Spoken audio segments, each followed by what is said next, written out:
अस्सलाम वालेकुम, मेरा नाम है आमिर अली और आज हम गुफ्तगू करेंगे कुछ ऐसे मामलात पे जो कि बहुत ट्रेंडिंग है फेसबुक या ट्विटर पे। तो वीडियो स्टार्ट करने से पहले मैं आपको कुछ दिखाना चाहूँगा, फिर हम आगे इस पे गुफ्तगू करते हैं।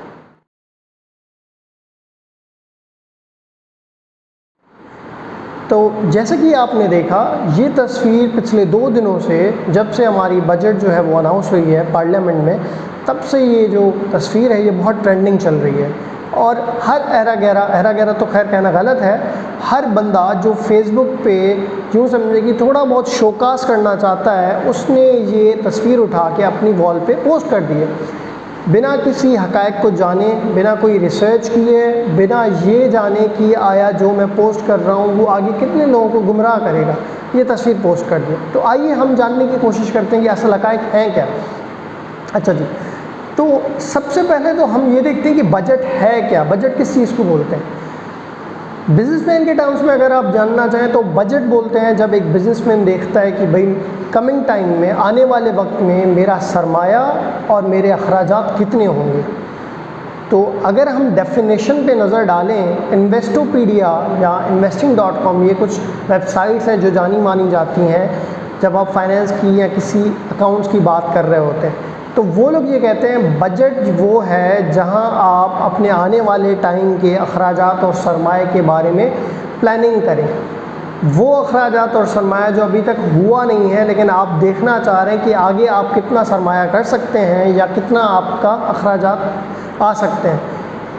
इसी तरह जब हम गवर्नमेंट की बात करते हैं, जब गवर्नमेंट बजट पेश करती है तो वो भी यही कहते हैं कि गवर्नमेंट जो है वो कितने अखराजात करेगी आइंदा सालों में या आइंदा साल में पर्टिकुलरली अगर हम बात करें तो, और उनका जो है कितना सरमाया होगा उन अखराजात को बर्दाश्त करने के लिए। अच्छा, गवर्नमेंट्स कैसे सरमाया करती हैं, ये एक बहुत बड़ा सवाल है। तो अगर हम एक कॉमनर के हिसाब से सोचें, एक बिजनेसमैन के हिसाब से सोचें, तो बिजनेसमैन क्या करता है, प्रोडक्ट बेचता है, आइटम बेचता है, उससे वो पैसे कमाता है और वही आइटम या तो वो बनाता है या वो ख़रीदता है, वो उसके अखराजात होते हैं। इसी तरह कुछ ऐसे सर्विस देने वाले होते हैं, जैसे अगर आप टीचर समझ लें, तो जो टीचर होता है वो टीचिंग कर रहा है, उसके लिए उसके कुछ अखराजात भी आते होंगे। जैसे अगर वो किसी सेंटर पे पढ़ाता है तो सेंटर की बिजली का बिल आ गया, कोई मुलाजिम होगा उसका बिल आ गया। तो इस तरह की जो चीज़ें होती हैं वो उसके अखराजात होते हैं और जो उसको फ़ीस मिलती है वो उसकी सरमायाकारी होती है। तो ये हो गया बेसिक बजट है क्या और बजट बनता कैसे। गवर्नमेंट के मामले में जो हमारा सरमाया होता है, गवर्नमेंट अपना सरमाया ले आती है टैक्स के हिसाब से, जो वो टैक्स कलेक्ट कर रही होती है। और कुछ सरमाया तो नहीं कह सकते हम, वो बजट का खसारा पूरा करने के लिए कुछ चीज़ें या कुछ पैसे जो हैं वो, कुछ रिसोर्सेज जो हैं वो बोरो करते हैं, वो लोग कर्ज़ा लेते हैं बाकी बैंकों से, जिसमें आपने अक्सर सुना होगा IMF से कर्ज़ा लिया, वर्ल्ड बैंक से कर्ज़ा लिया, ADP एशियन डेवलपमेंट बैंक से कर्ज़ा लिया। तो इस तरह से जो है वो बजट जो है वो पेश किया जाता है। और हमारी आवाम जो है वो सबसे ज़्यादा इस चीज़ पे फोकस करती है कि हेल्थ पे, एजुकेशन पे और डिफेंस पे कितना बजट जा रहा है। और यही मामला है कि हमारी आवाम जो है वो ज़्यादातर डिफेंस के मामलात पे या डिफेंस के बजट पे तनकीद करती है, बिना ये जाने कि सच है क्या। तो आगे जाने से पहले मैं आपको अपनी स्क्रीन दिखाना चाहूँगा, जहाँ पे मैंने पिछले साल के सूबाई बजट्स और फेडरल बजट के जो है वो कुछ डिजिट्स जो हैं या कुछ जो है वो नंबर्स शो किए हुए हैं, ताकि आपको पता चले कि बजट एक्चुअली था क्या पिछले साल हमारा और इस साल बजट क्या पेश किया गया है। तो आइए जी, चलते हैं मेरी कंप्यूटर की स्क्रीन पे। जी, तो जैसे कि आप मेरी स्क्रीन पे देख सकते हैं, यहाँ पे मैंने एक मैट्रिक्स बनाया हुआ है और उस मैट्रिक्स में ये दिखाया गया है कि टोटल बजट क्या था सिंध का, पंजाब का, KPK, बलूचिस्तान और फेडरल का, और उसमें से उन्होंने हेल्थ, एजुकेशन और लॉ एंड ऑर्डर पे कितना खर्चा किया। तो अगर आप यहाँ पे गौर करेंगे तो सबसे ज़्यादा जो खर्चा किया गया है फेडरल की तरफ से लॉ एंड ऑर्डर पे खर्चा किया गया है 1152.5 बिलियन रुपीज़ का, जो कि बहुत बड़ी अमाउंट है। आइए इसको ज़रा देखते हैं कि एज अ टोटल बजट का परसेंटेज कितना बनता है ये। तो अगर आप मेरी इस स्क्रीन पे देखें तो देखें कि यहाँ पे लॉ एंड ऑर्डर जो है वो फेडरल के टोटल बजट का 16.41 आ रहा है, बलूचिस्तान के टोटल बजट का 10.64 आ रहा है, और इसी तरह बाकी जो है नंबर्स भी दिए गए हैं, आप देख सकते हैं। तो हम बात करते हैं कि क्यों पाकिस्तानी अवाम जो है, क्यों हर कोई लॉ एंड ऑर्डर के या डिफेंस बजट के पीछे जो है कमेंट्स कर रहा होता है। तो वापस चलते हैं मेरी स्क्रीन से बाहर चल के और हम इस पे बात कर लेते हैं। अच्छा जी, इशू ये है कि हमारे यहाँ हर कोई जो है वो डिफेंस बजट के ऊपर बात कर रहा है, बट इसको अगर आप गौर से थोड़ा देखेंगे तो आपको समझ आएगा कि मसला ये, लोगों को ये नहीं पता कि फेडरल जो है वो जो एजुकेशन और हेल्थ बजट अनाउंस कर रहा होता है वो अपने अंडर आने वाले इलाकों के लिए अनाउंस कर रहा होता है। अगर आप फेडरल में देखें तो सबसे बड़ा इलाका जो हमारा इस्लामाबाद कैपिटल टेरिटरी का है, तो वो जो एजुकेशन और हेल्थ बजट है वो उसी इलाके के लिए आता है और कुछ और इलाकों के लिए। इसी तरह जो डिफेंस बजट है वो किसी इलाके के लिए नहीं होता। डिफेंस बजट आपके ओवरऑल जो आपका डिफेंस है, जिसमें आपके डिफरेंट इदारे आ जाते हैं, आपका ISI भी उसी में आता है, आपका मिलिट्री उसी में आता है, आपका आर्मी उसी में आता है, आपका एयरफोर्स और नेवी भी सब कुछ उसी में आता है।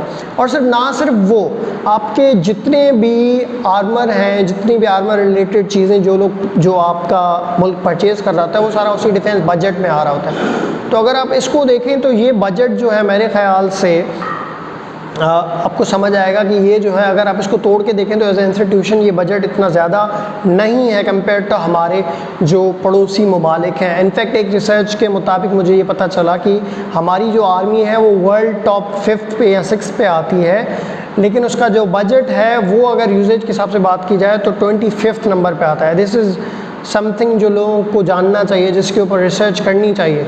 एक और बात मैं करना चाहूँगा कि हमारे यहाँ एप्पल टू एप्पल कंपैरिजन की बात नहीं की जाती। वो इस सेंस में नहीं की जाती कि लोग डिफेंस बजट के ऊपर बात तो करते हैं, लेकिन वो ये भूल जाते हैं कि हमारा जो सूबा है वो, आप कोई भी सूबा उठा लें, चाहे बलूचिस्तान उठा लें, चाहे सिंध उठा लें, उनका एक अलग बोर्ड रेवेन्यू बोर्ड होता है जो कि उनकी टैक्स कलेक्शन कर रहा होता है, और इसीलिए जो है वो अपनी इन चीज़ों का ज़िम्मेदार होता है।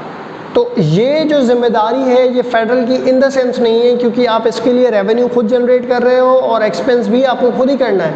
इसकी मिसाल आप यूँ ले रहे हैं कि एक दुकानदार जो अपने एक्सपेंसेस कर रहा है उसके लिए रेवेन्यू भी खुद ही जनरेट कर रहा है, और वो किसी और दुकानदार से उसका रेवेन्यू नहीं मांगेगा, या अपना जो रेवेन्यू वो जनरेट कर रहा है वो किसी और दुकानदार के एक्सपेंस पे खर्च नहीं करेगा। इसको थोड़ा सेंसिबली समझने की ज़रूरत है। और हमारी आज की वीडियो में मैं स्टार्ट में ही बोल चुका हूँ कि मैं जो है वो कोई ओपिनियन नहीं देने वाला, ना ही हम ये बात करेंगे कि डिफेंस का जो बजट है आया वो जस्टिफाइड है या नहीं है, क्योंकि वो एक अलग मामला है, अलग मुद्दा है। आज की वीडियो में हम लोग सिर्फ ये जानने की कोशिश कर रहे थे कि बजट एक्चुअली है क्या और उसको आपको रीड कैसे करना चाहिए। अगर आप चाहें तो आपको गवर्नमेंट की अपनी वेबसाइट्स के ऊपर बजट के सारे मामला, पूरा एक डॉक्यूमेंट बनता है जो आपको मिल जाएगा, जिसका लिंक मैं यहाँ पे दे भी सकता हूँ, या आप चाहें तो मैं उसको दिखा सकता हूँ। और लास्ट में जो एक चीज़ मैं क्लियर करना चाहूँगा, वो जो 2-3 दिन पहले हमारा जो बजट आया है, जो प्रपोज्ड बजट है उसके ऊपर, तो हम जो मैंने तस्वीर आपको स्टार्ट में दिखाई थी उसके बरक्स एक रियल फैक्ट चेक देखना चाहेंगे कि एक्चुअल बजट है क्या। तो हम वापस से मेरी स्क्रीन पे जाते हैं और मैं आपको वो बजट डॉक्यूमेंट खोल के दिखाता हूँ और उसमें मैं दिखाऊंगा कि एक्चुअली बजट है क्या। तो चलते हैं मेरी इस कंप्यूटर की स्क्रीन पे। जी, तो जैसे कि आप लोग देख सकते हैं मेरे कंप्यूटर स्क्रीन पे अभी जो है वो प्रपोज बजट 2020 और 21 है इन बिलियंस। तो टोटल बजट जो आउटले दिया गया है वो 7294.9 बिलियन का है, जिसमें से हेल्थ के लिए 25.49 है और एजुकेशन के लिए 83.36 एंड लॉ एंड ऑर्डर या डिफेंस के लिए 1289.13 बिलियन है। अब मैं आपको उस डॉक्यूमेंट पे लेके चलता हूँ, वो जो बजट का डॉक्यूमेंट है। जी, तो हम बजट के डॉक्यूमेंट पे आ चुके हैं और आप देख सकते हैं कि यहाँ पे टोटल आउटले दिया गया है, ये फिगर है। और अगर आप नीचे जाएं तो आपको इसका पूरा ब्रेकअप मिलेगा कि कहाँ से रेवेन्यू रिसीट्स आ रही हैं और कहाँ पे एक्सपेंस जा रहा है। मैं आपको हेल्थ का, एजुकेशन का और डिफेंस का बजट दिखा देता हूँ, जिसके ऊपर लोगों ने इतना शोर मचाया हुआ है। और वो जो तस्वीर मैंने स्टार्ट में दिखाई थी वो क्यों गलत है, क्योंकि ये एक ऑफिशियल डॉक्यूमेंट है। और हम सीधा चलते हैं उसी पेज पे। जी, आप देख सकते हैं ये चैप्टर 3 है, करंट एक्सपेंडिचर की बात कर रहा है ये। और यहाँ पे अगर आप देखें तो यहाँ पे ये डिफेंस अफेयर एंड सर्विसेज लिखा हुआ है 1289.134, जो कि मैंने अभी अपनी स्लाइड पे भी बताया था। और नीचे अगर आप आएंगे तो आप देखेंगे ये यहाँ पे हेल्थ अफेयर्स एंड सर्विसेज का 25.494 और एजुकेशन का 83.363। तो वो जो तस्वीर इस वक्त ट्रेंडिंग चल रही है वो बिल्कुल गलत है और मैं कहूँगा कि लोगों को खुद रिसर्च करनी चाहिए। जी, तो इसी के साथ मेरी वीडियो का इख्तिताम होता है और मैं उम्मीद करता हूँ कि आपको मेरी वीडियो से थोड़ी बहुत जानकारी मिली होगी। एटलीस्ट मेरी कोशिश थी कि मैं आपको इतना समझा सकूँ कि आप किसी भी ट्रेंडिंग चीज़ को फोकस किए बगैर आप जो है पहले उसको खुद रिसर्च करें। आज की मेरी वीडियो का टॉपिक ही यही था कि आप खुद रिसर्च करें, खुद जानने की कोशिश करें कि है क्या। और हम लोग फ्यूचर में इसी तरह की और वीडियोस लाते रहेंगे जिनमें हमारी कोशिश ये हुई कि आप तक हम थोड़ी बहुत नॉलेज पहुंचा सकें। और अगर आपको ये वीडियो पसंद आई हो तो ये लाइक करें, शेयर करें और इस चैनल को सपोर्ट करें, सब्सक्राइब करें, ताकि हम फ्यूचर में मज़ीद और वीडियोज़ ला सकें। आपके टाइम का बहुत बहुत शुक्रिया। अल्लाह हाफ़िज़। इंशाल्लाह मिलते हैं नेक्स्ट वीडियो में।